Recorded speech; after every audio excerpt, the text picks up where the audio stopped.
Masjid Al-Ittihad yang saya hormati dan mudah-mudahan dimuliakan Allah Subhanahu wa taala.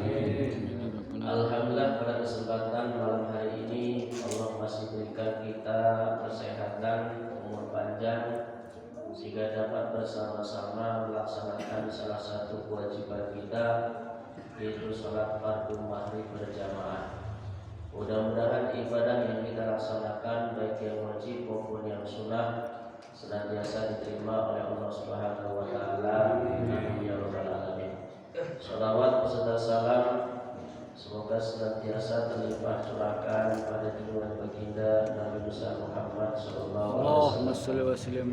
Para bapak hadirin jamaah salat maghrib yang dimuliakan Allah Subhanahu wa taala.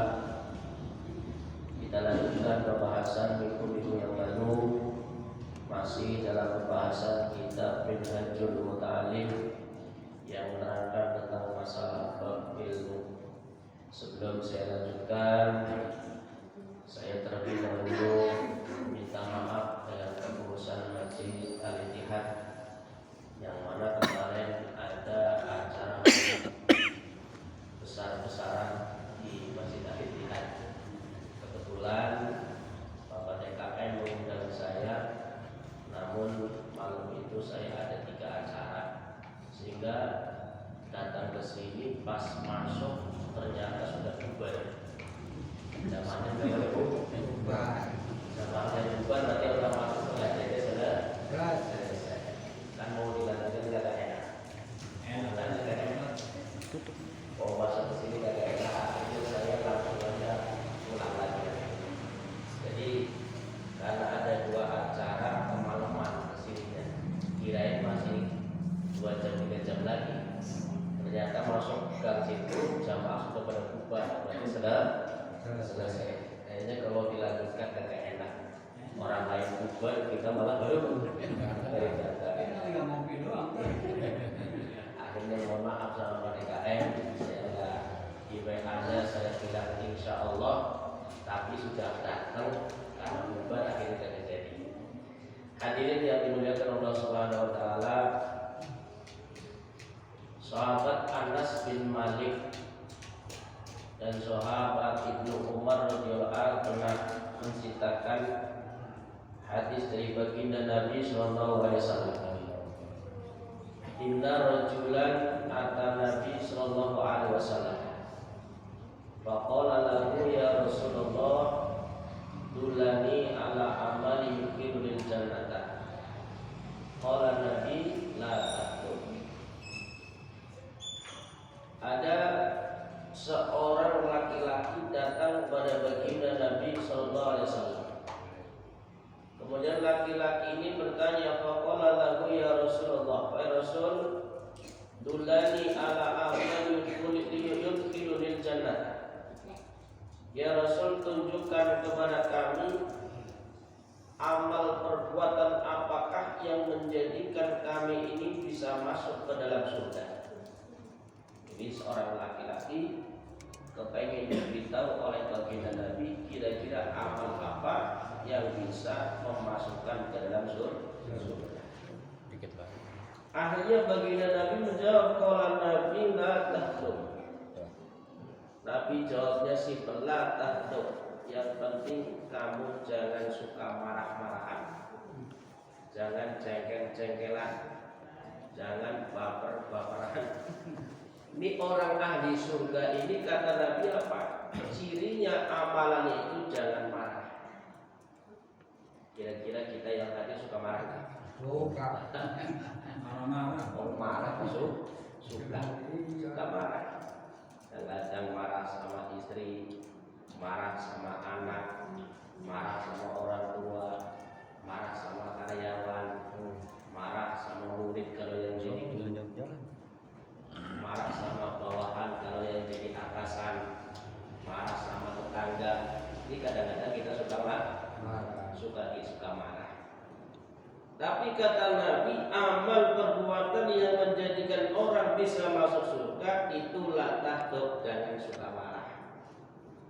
Nih contohnya Nabi itu diludahin, diem baik kagak ngomong. Nabi dilemparin batu, ya kagak balas apa-apa Nabi. Bahkan Nabi in husima yasmut wa la yujawib. Ketika Nabi dimarahin sama orang, Nabi kagak ngomong sepatah kata pun, diem aja. Gak kayak kita. Kita ini kadang kalau sudah salah diomongin malah pembela diri itu ya. Kalau udah salah dibilangin malah ngeyel. Ada orang mungkin. Datang orang. Orang sono.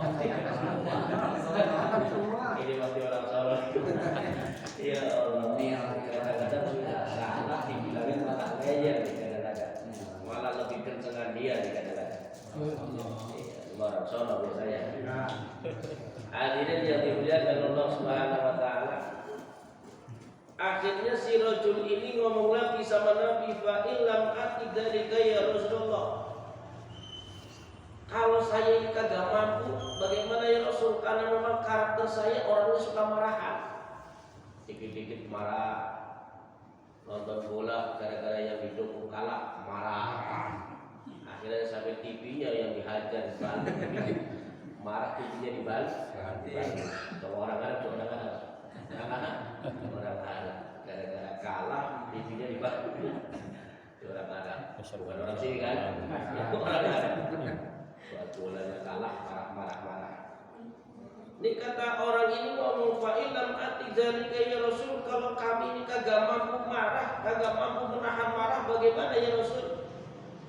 Maka Nabi punya solusi. Qala Nabi fastaghfirullah azza wa jalla kulla yaumin ba'da sholatil asri sab'ina maratan yaghfiru laka dunuba sab'ina aman. Kata Nabi, kalau kamu tuh gak bisa meredam yang namanya marah, tidak bisa meredam yang namanya emosi, memang karakternya orang emosian. Kalau bahasa Jermannya orang bludruk. Bludruk itu biasanya karena banyak makan kambing.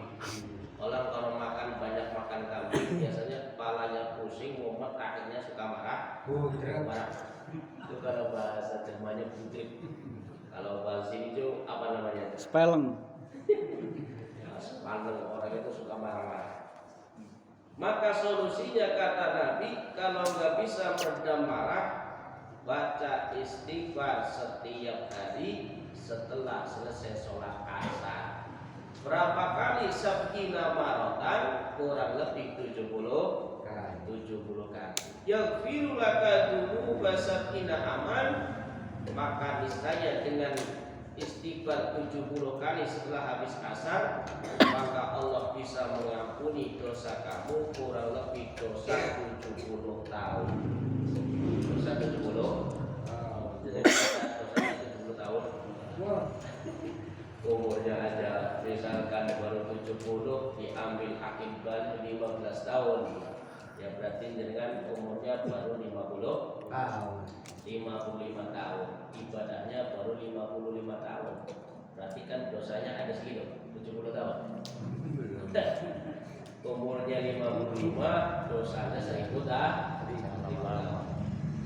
Nah ini bisa menghapus dosa 70 tahun. Luar biasa. Makanya dengan al-habis asar banyakin pada astagfirullahaladzim innahu kana ghafar. Astagfirullahaladzim innahu kana ghafar 70 kali. Atau astagfirullahaladzim 70 kali habis sholat asar. Itu 70 tahun dosa bakal dihapus oleh Allah Subhanahu wa taala, bakal diampuni. Kemudian si rajul tanya lagi, qala fa illam ya'ti ala dunubi sabina aman. Ya Rasulullah, kalau seandainya saya ini dosanya itu enggak ada 70 tahun, terus bagaimana? Kalau saya dosanya enggak ada 70 tahun, maka orang yang istighfar 70 kali itu bisa menghapus dosa 70 tahun. Maka kata Nabi, qala Nabi yaghfiru li ummika, maka yang akan diampuni adalah dosa ibumu. Yang istighfar anaknya, yang diampuni bisa ibunya. Bapaknya. Sahabat bertanya lagi, qala rajul fa in matat ummi wa lam ya'ti 'alaiha dunuba sab'ina aman. Kalau seandainya orang tua saya, ibu saya itu meninggal, kemudian dosanya itu belum ada 70 tahun, bagaimana ya Rasul? Maka Nabi menjawab, qala Nabi, yaghfiru li aqribika. Maka yang akan diampuni adalah kerabat-kerabatmu, saudara-saudaramu. Oh, luar biasa. Gara-gara orang cengkel kagak bisa diredam, baca istighfar 70 kali habis asar, ternyata bisa larinya kemana-mana. Ibunya diampuni, sampai-sampai akhirnya kerabatnya pun dapat ampunan Allah Subhanahu wa Ta'ala. Maka dari itu kita istiqomahkan setiap habis asar itu baca istighfar 70 kali, barangkali bisa memberikan ampunan kita. Kalau seandainya kita ini jadi orang yang suka marah-marah, maka ciri orang yang ahli surga adalah orang yang bisa menahan amarah. Dalam bahasa Al-Quran, wal kadhiminal ghaidha wal afina 'anil nas. Ciri orang yang akan masuk dalam surga adalah orang yang mampu mengendalikan amarah, mampu mengendalikan emosi, tidak baperan, tidak cengkel-cengkelan. Mudah-mudahan kita semua yang hadir bukan termasuk orang yang ahli marah-marah. Amin ya rabbal alamin. Hadirin yang dimuliakan Allah Subhanahu wa Ta'ala, ini tadi hadis untuk pemanasan supaya jenengan enggak sepaneng. Biasanya kalau orang ngaji langsung baca materi kayaknya kaku banget, mukanya merongos saja, kayak apa namanya, karpet belum di laundry. Saya kan semar.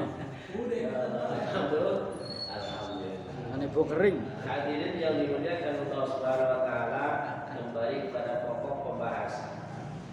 Syaraful ilmi. Bismillahirrahmanirrahim. Qala mu'allif rahimahullah ta'ala wa nafa'ana bihi wa bi ulumihi fi darin amin ya rabbal alamin.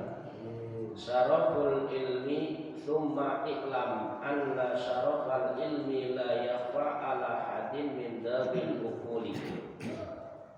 Di bab tentang masalah syaraful ilmi adalah kemuliaan ilmu, maka kemudian ketahuilah oleh kalian sesungguhnya mulianya ilmu la yakhfa ala hadin min dabil uquli. Itu juga sudah tidak samar lagi bagi orang yang mempunyai akal.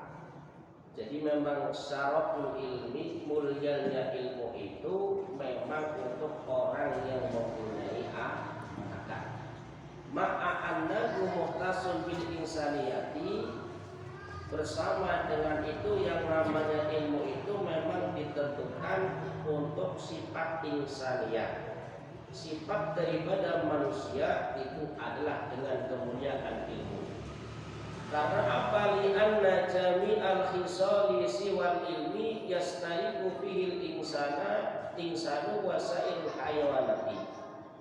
Karena sesungguhnya daripada perbuatan selain daripada ilmu itu ada yang menyamai daripada manusia, termasuk hayawan. Jadi binatang itu juga ada yang menyamai sifatnya dengan sifatnya manusia selain daripada itu. Seperti contohnya apa? Kasyaja'ati. Kasyaja'ati ini adalah sifat berani. Manusia ada yang mempunyai sifat berani, binatang ini ada yang mempunyai sifat berani. Contohnya kayak harimau itu juga berani. Ada lagi buaya darat, buaya ini juga sifat berani. Itu berani yang luar biasa. Kemudian juga binatang, pokoknya banyak binatang, ular juga berani. Banyak yang namanya binatang, hayawan yang mempunyai sifat berani. Dan begitu pun pula manusia juga sama. Ada yang sifatnya seperti binatang, berani mati, berani mencuri, berani korupsi, macam-macam dah yang berani bawa istri orang, berani lah macam-macam dah sekalian itu berani. Kemudian wal quwwati, ada juga yang namanya binatang sifatnya seperti manusia. Dari segi apa? Wal quwwati, kekuatan. Manusia ada yang kuat kuat dalam segi fisiknya, bisa bawa keras sampai 1 kintal, 2 kintal di panggung ada. Bahkan ada yang bisa angkat besi sampai berapa ratus kilogram. Bahkan yang namanya binatang pun sama, ada yang mempunyai kekuatan juga. Wasyafaqati, dan juga ada yang namanya sifat kasih sayang. Ini juga bukan hanya manusia yang sifatnya kasih sayang, binatang juga ada yang mempunyai sifatnya kasih sayang. Makanya kenapa sepuas-puasnya namanya harimau, tidak ada harimau itu makan anaknya sendiri. Karena apa? Mempunyai sifat kasih sayang.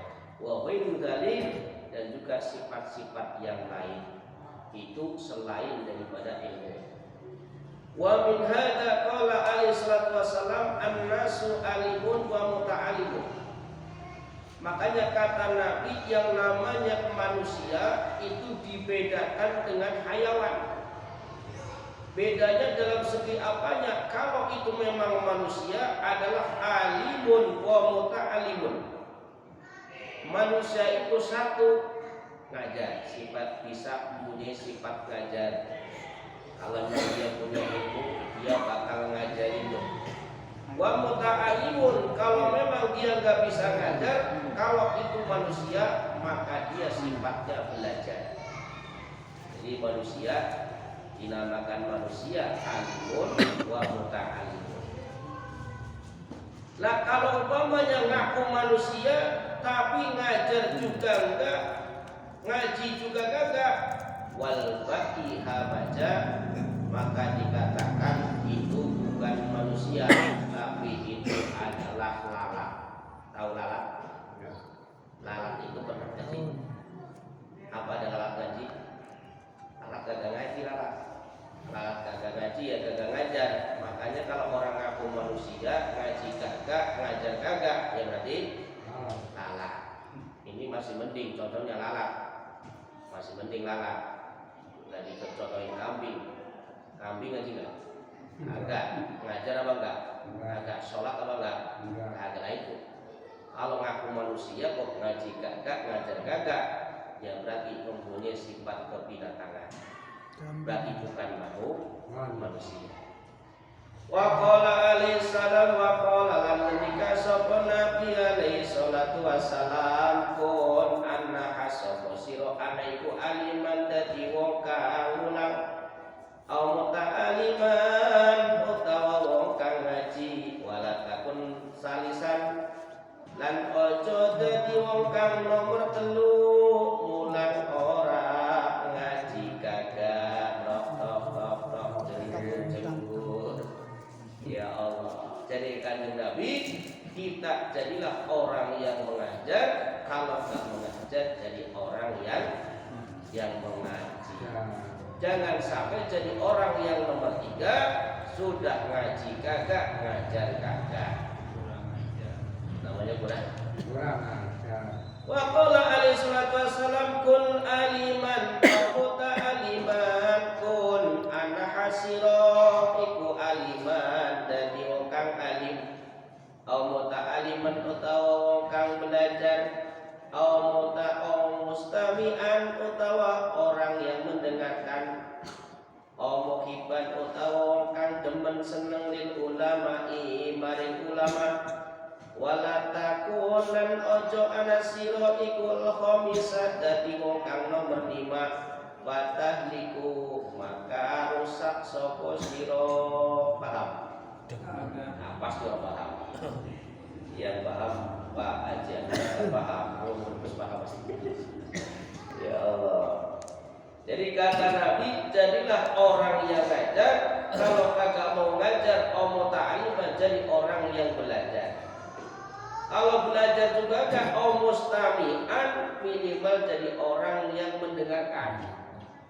Ngajar kagak, ngaji kagak, minimal jadi orang yang dengerin aja dah dari rumah. Kata kursi dan dengerin dari rumah nih, sama aja dengerin. Dengerin kagak mau mukiban lil ulama, minimal gitu seneng sama ulama. Sudah ngajar kagak, ngaji kagak, dengerin kagak mau, kemudian benci banget sama ulama. Tahu aja kalau sama ustaz itu cengkelnya luar biasa, nggak tahu kenapa tuh. Ada orang begitu sama ustaz itu cengkelnya luar biasa. Padahal kalau mati juga nanti yang mandiin ustaz, yang ngapalin ustaz, yang nahlilin ustaz, yang nyolatin ustaz, sampai ke kuburan kagak bisa buka itu apa namanya kain kapan, nekukin kaki kagak bisa tanya ya sama ustaz, kepalanya dibuka apa enggak diikat, buka apa enggak, kepalanya dibuka, kakinya dibuka semuanya kata ustaz, sampai nanti yang nanti juga ustaz. Nanti begitu pulang 1 hari, 2 hari, 3 hari yang lahir ustaz, sampai 7 hari, 40 hari, 100 hari, benda sampai keluarganya yang modern lagi ustaznya masih dibutuhin tuh. Ya Allah, luar biasa. Makanya ustaz itu kan lumayan kegunaannya, dari mulai orang masih di perut yang guntingin siapa, yang gunting siapa. Kadang-kadang ustaz yang dipanggil ustaz, nanti ada acara apa enggak, mau apa emangnya, oh di rumah mau ada acara 4 bulanan, istri saya mengandung, oh yang ngandung sampai yang dipanggil saya, ya udah doain, doa sudah 4 bulan didoain, 7 bulanan ada lagi ustaz, ada waktu apa enggak, mau ngapain, 7 bulanan. Begitu 7 bulanan, akhirnya 9 bulan lahir kagak keluar. Ustaz ditanya lagi, ustaz, doain istri saya nih udah ngeden kagak keluar bocah. Takutnya itu bocah bayinya malang, sungsang. Itu dibacain apa ustaz supaya bisa keluar. Airnya diminta juga dari ustaz. Wah, ini nanti diingin. Air sudah didoain, ini diminumin. Mudah-mudahan cepat keluar itu bocah. Sudah bocah keluar, akhirnya juga ustaz masih dipanggil juga, ustaz itu anak saya sudah keluar, gimana ya caranya ngubur hari-hari, doanya apa ustaz lagi. Ini pengalaman, saya sering nguburin hari-hari orang. Kadang-kadang kagak tahu tuh nggak sembarangan itu, kagak sembarangan. Sudah begitu ditanya lagi, ustaz anak saya laki-laki, alhamdulillah kira-kira nama yang baik apa ya? Saya kalau yang baik mah namanya ini. Sudah dikasih tahu, ternyata miliknya di Google. Buka Google nama-nama yang baik apa? Ustaz yang ngasih syarat kagak dilakuin, malahan dia main sama Google-nya orang kagak tahu, jelas kagak tahu dari mulai 4 bulan, 7 bulan. Sama yang lahir ustaz yang diberi giliran nama ngambilnya sama Pak Google, alhamdulillah. Ada orang begitu? Ada orangnya. Dia Allah luar biasa. Dibutuhin sampai akhirnya 7 hari ngadain akekok, ustaz jadi panggil ada waktu untuk akekok, bocah di akekok, akhirnya sampai gede sedikit bocah dinikahin, ustaz juga yang dipanggil, ustaz mau nikahin bocah yang kemarin lahir itu mau dinikahin. Sampai akhirnya punya anak lagi, ustaz masih hidup sampai modal, ustaz juga yang ini. Akhirnya yang ngurusin, ngawinin, nyunati juga ustaz juga semuanya. Alhamdulillah berkah. Makanya jangan sampai gede-gede kita mau ustaz. Takut sampai kualat kata kemudian kami doain. Alhamdulillah amin. Luar sono. Saya jadi ingat Pak, ada orang yang modelnya begitu tuh, kagak open sama ustaz. Suatu ketika meninggal dunia, jangankan yang namanya orang yang jauh, orang yang di depan rumahnya aja kagak mau takziah. Ini mungkin orang saking bengkananya itu orang sama ustaz kagak takdim, kagak open, gawannya benci, gede banget. Akhirnya ketika meninggal itu nggak ada yang mau ngurusin. Akhirnya loh, saya pikir begini, ini kalau kagak diurusin, fardu kifayah, pasti dosa semua. Mana bulan puasa, maghrib waktunya kita buka sama jenazah, nggak ada orang yang kesitu. Akhirnya saya kesitu, udah kita ngambil anak remaja aja, kalau orang tua nggak ada yang mau kita urusin jenazah, satu pun gak ada yang mau. Sampai tahlilannya juga begitu. Orang kalau ngambek-ngambek pada kemana itu makanya Pak mumpung pada waras, mumpung pada sehat, kita mah jadi orang yang baik-baik aja dah. Kalau memang kita punya masalah selesaikan masalah, dan gede-gede amat sama Ustaz, takutnya begitu. Nanti sana sini Ustaz gak ada yang doain semuanya nanti dah. Sampai mau ngubur jamet. Untungnya ada orang yang masih mau, kalau saya juga ikut-ikutan begitu. Nah, kagak dia urusin. Kita masyarakat dosa semua. Dosa semua. Makanya sama ulama jangan pada gedek. Udah ngasih apa-apa kagak gedek dia lah. Ada ngasih kosen juga kagak. Sekalinya ngasih sarung yang harganya 50.000 itu kan saringan tahu. Sarung udah kayak saringan tahu, itu jadi bangga banget ngasih begitu. Ya Allah, kalau memang gak bisa ngasih apa-apa sama guru, minimal ngomong yang baik-baik. Ngomong yang baik-baik. Karena guru itu biasanya tuh doanya mustajab, bahaya. Oh, muhibban lil ulama, kemudian cinta kepada ulama. Wala takul khamisa fa'aliku, maka siapa orang yang ngajar juga enggak, ngaji juga enggak, dengerin juga kagak, cinta sama ulama juga enggak, maka termasuk orang yang menerima adalah orang yang rugi, orang yang sengsara, cilaka dunia akhirat. Nauzubillah min dzalik. Ila Ibnu Mubarak, dikatakan oleh Al-Imam Ibnu Mubarak, man siapa masuk manusia, faqala maka dijawab al-ulama'u adalah ulama. Jadi kalau manusia itu dikatakan oleh Ibnu Mubarak adalah ulama. Kenapa dikatakan ulama? Karena kalau yang namanya manusia, kalau nggak ngajar pasti ngaji. Kalau nggak ngaji mesti ngajar, itu manusia. Kalau dua-duanya kagak ada, ya berarti bukan manusia. Tahu siapa atau nggak tahu kalau bukan manusia. Ya Allah. Fakila, maka dikatakan manil muluk, siapa itu yang namanya ratu atau presiden atau raja. Maka dikatakan qala az-zuhadu adalah orang yang zuhud. Orang yang zuhud itu orang yang bagaimana? Bukan berarti orang itu nggak cinta dunia. Dia memiliki dunia tapi nggak merasa memiliki. Contoh, ada seorang wali namanya Syekh Abu Hasan Asyadili. Abu Hasan Asyadili terkenal hizibnya, hizib Nasor, hizib Bahar, itu hizib.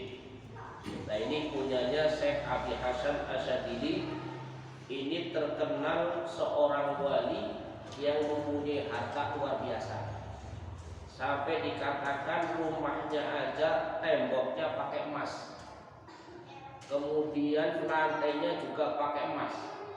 Kalau kita kan pakai keramik. Kemudian ininya kan apa? Temboknya pakai bata. Ini temboknya pakai emas, lantainya pakai emas. Kemudian di dalamnya itu ada yang namanya, kalau dokar itu siapa dokar? Dilman. Kalau bahasa Tegal dokar. Kalau si Dilman. Dilmannya itu juga terbuat dari emas. Sehingga suatu ketika ada seorang wali dari kampung bertamu kepada Syekh Abu Hasan Asyadili. Kata wali dari kampung ini ngomong, ya Syekh, katanya engkau itu seorang wali, tapi kok engkau tuh cinta dunia. Buktinya hartanya banyak begini, dinding rumahnya aja pakai emas. Berarti kan kamu orang kubu dunia, cinta dunia. Akhirnya Syekh Abu Hasan Asyadili ini ngomong, ya udah gini aja deh, ini ada yang namanya segelas air. Segelas air kamu pegang, kamu naik delman di rumah saya, puter keliling ke rumah saya, dilihat harta saya sambil naik delman, tapi kamu bawa ini yang namanya segelas air. Tapi kalau umpamanya kamu bawa air, muter-muter liatin harta saya pakai delman ini, kalau airnya ada tumpah sedikit saja, maka saya potong leher kamu. Kata saya Hasan Asyadili. Akhirnya si wali dari gunung ini, ya udah kalau begitu, naik delman, dia muter-muter keliling, suruh lihat hartanya saya Abu Hasan Asyadili. Kemudian dia sambil ngeliatin air, segelas air yang penuh. Ini orang liatin air aja muter-muter, sampai sudah berputar-putar, akhirnya berhenti. Saya Abu Hasan Asyadili nanya, bagaimana? Tadi lihat harta saya apa enggak? Ya ini orang ini ngomong, gimana saya mau lihat harta kamu? Saya fokus ngeliatin air. Lah kenapa? Ada yang jadi ngomong, kalau air ini tumpah, maka saya bakal digolong kepalanya. Maka saya mending ngeliatin air. Ini kiasan. Kata saya Abu Hasan Asyadili, ini sama. Saya ini juga harta saya banyak. Cuman saya nggak merasa miliki ini harta. Saya itu takut sama Allah.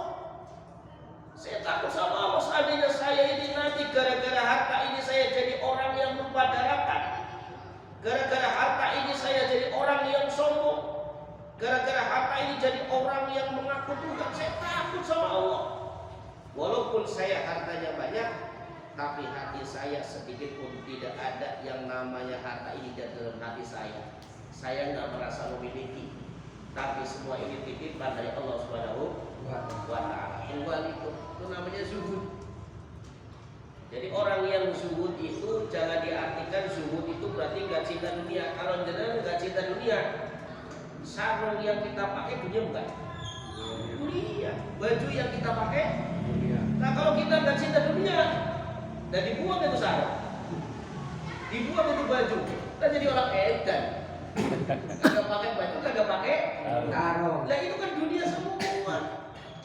Walaupun kita punya sarung yang kita pakai, baju yang kita pakai, ini semua sebatas untuk menutup aurat, titipan perintah dari Allah, kagak merasa memiliki. Harusnya begitu. Jadi kalau orang yang zuhud antara dunia, nggak haus banget sama yang namanya dunia, nggak rakus banget sama dunia. Makanya seandainya yang pemimpin kita itu orang yang zuhud, gak bakal mungkin ada korupsi di dunia ini. Pasti penjara sepi. Penjara pasti sepi. Tapi karena banyakkan pemimpin pada hubud dunia, sehingga sudah dapat gaji per bulan, ada gaji tambahan, masih aja yang namanya korupsi. Ini namanya orang-orang hubud dunia.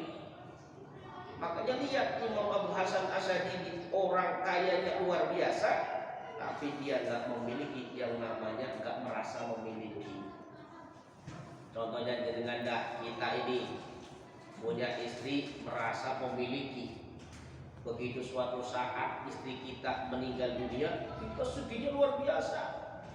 Ya Allah, istri yang kita cinta, yang kita sayangi, kau meninggal dunia ya Allah. Walaupun pura-pura dalam hatinya mah. Cari lagi. Oh kadang-kadang baru dikubur aja mata sudah lirat, kiri kanan, kira-kira janda yang mana, kira-kira bisa nikahin. Ya Allah. Kadang-kadang mau tahu lirat-lirik, nyari janda. Ya Allah. Ada orang begitu? Ada orang Solo. Ya Allah. Orang sini mah rada nangis. Orang sini nangis.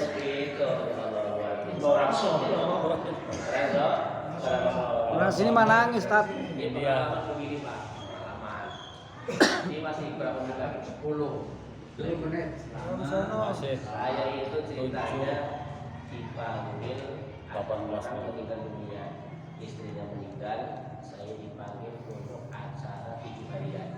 Ditanya, begitu acara 7 harian, ini si laki-laki ini karena istrinya meninggal ngomong sama saya, kayak ada nggak janda? Dan ada nggak janda? Saya bilang janda banyak. Mau yang model apa? Yang tingkatan yang level bawah, level tengah, level atas. Ya. Ada semua. Cuman dalam hati saya ini orang makam istrinya aja belum basah. Belum kering. Belum kering. Masih basah. Udah nanya janda. Ini waktunya kurang pas, saya bilang. Ini kurang pas. Ini 7 hari doain istrinya. Udah nanyain janda. Waduh, bilang repot kayak gitu. Kurang lagi. Makanya pernah suatu ketika itu ada seorang istri itu meninggal, sebelum meninggal wasiat sama adiknya perempuan, tolong nanti kalau saya meninggal dunia, kamu yang bagian nyiramin kuburan saya, jangan sampai kuburan saya itu Kering. sampai kering. Karena suaminya pernah ngomong, kalau nanti ada yang meninggal duluan, kira-kira saya boleh nikah lagi apa enggak? Oh boleh, kata istrinya. Tapi nunggu kuburan saya kering. Nunggu kuburan saya kering. Akhirnya dia seneng. Oh alhamdulillah. Paling juga 40 hari kering. Paling 7 hari sudah kering. Karena istrinya ngizinin seneng. Suatu ketika istrinya meninggal. Begitu meninggal, dia seneng banget tuh. Wah, nunggu kuburan kering, saya nikah lagi, kuburan kering nikah. Sehari, 2 hari, 3 sampai 7 hari, kuburan kok kagak kering-kering. Dari mana? Sampai 40 hari, kuburan kagak kering-kering. Ini jadi pertanyaan. Kok ada kuburan sampai 40 hari kagak kering-kering? Ini apa nih? Gak boleh nikah, gimana caranya? Ternyata begitu hari ke-50-nya itu dia ke kuburan, kok kenapa masih basah aja? Ternyata pagi-pagi ke situ ada adiknya lagi nyiramin kuburan. Ini manusianya ini. Ternyata adiknya yang nyiramin, pantesan kagak kering. Karena kita tanya, kok kenapa kamu siramin kuburan ini? Ini bang, suami istri abang waktu menjelang meninggal wasiat sama saya, ini kuburan suruh disiramin, jangan sampai kering. Oh gitu kata suaminya. Oh berarti tanda-tanda istri saya itu nggak bisa ditunggangi begitu tuh. Jadi kalau perempuan itu kebalikannya Pak, kalau ngomong iya berarti enggak, kalau ngomong enggak berarti iya. Makanya istri itu kadang-kadang begitu, sifatnya susah. Kalau ngomong pergi sono pergi, itu padahal jangan pergi. Jadi jangan pergi aja, kalau pergi aja salah. Kalau ngomong jangan pergi, tapi kalau pergi jangan. Itu kebalikannya. Ngomong, ya udah silakan kita lagi, padahal jangan.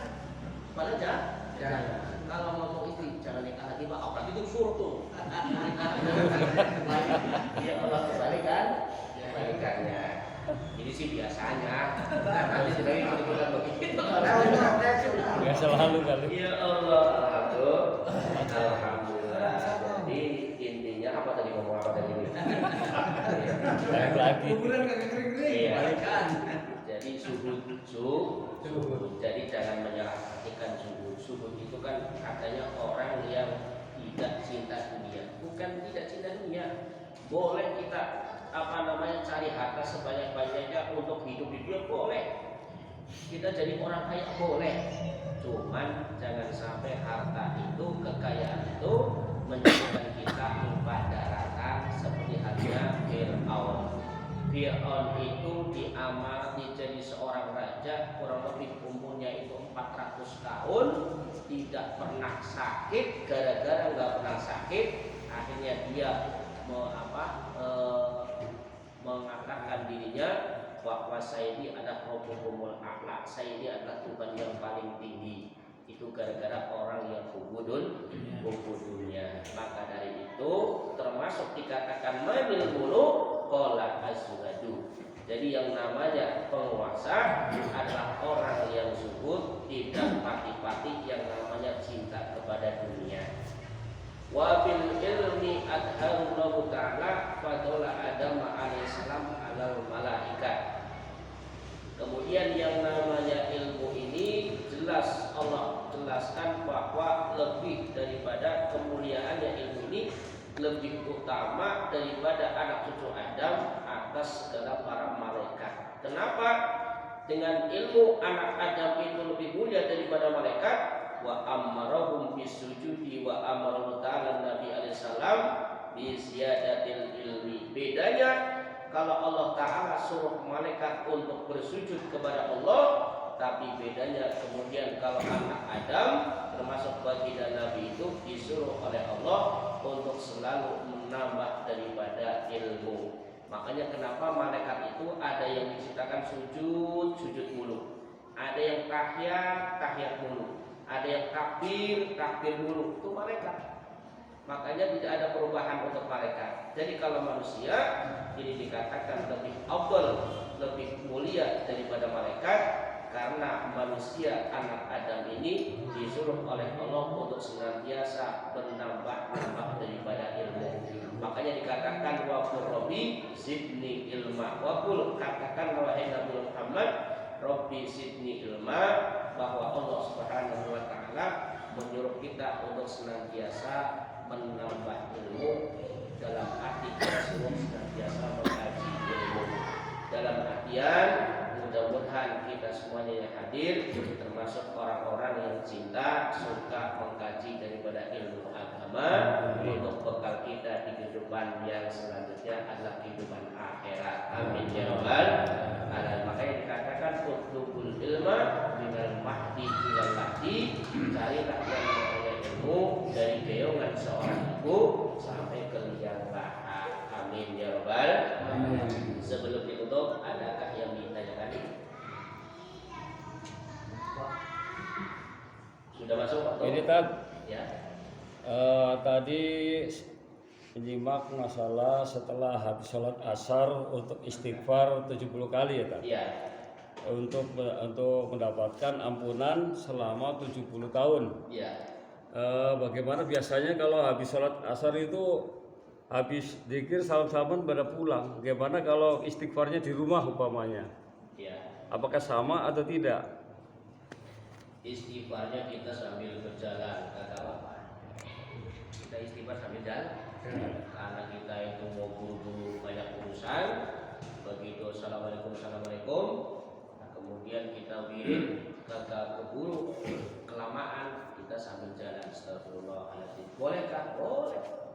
Sambil nonton TV, nonton bola, boleh. Astagfirullahaladzim. Boleh. Kita sambil aja, sambil apa aja, boleh beristighfar di mana tempat. Cuman kalau bisa jangan di WC. Nanti di WC astagfirullahaladzim. Yang penting jangan di WC. Sambil nonton bola istighfar boleh nggak kira-kira? Boleh. Sambil istighfar boleh. Sambil sholawatan boleh. Jadi nggak apa-apa Pak. Kita di mana aja, kalau nggak harus menghadap kiblat, nggak harus.